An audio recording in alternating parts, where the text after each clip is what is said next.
So this is your Vigilant Monitor. We've already unboxed it.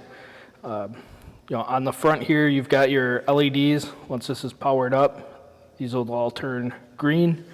You have a QR code, which will bring you to Vigilant support page on our website.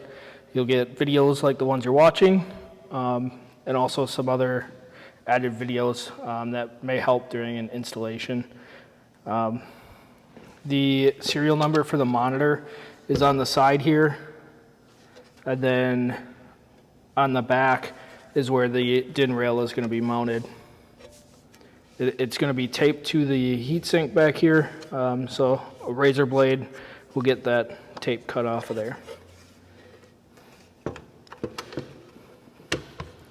Underneath these two covers,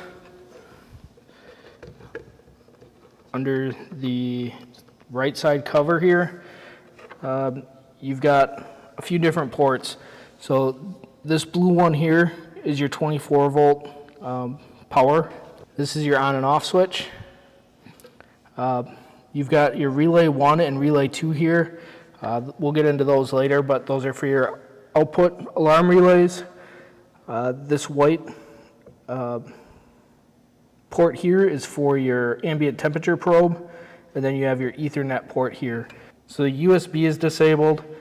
The restart and the auxiliary inputs are also disabled right now.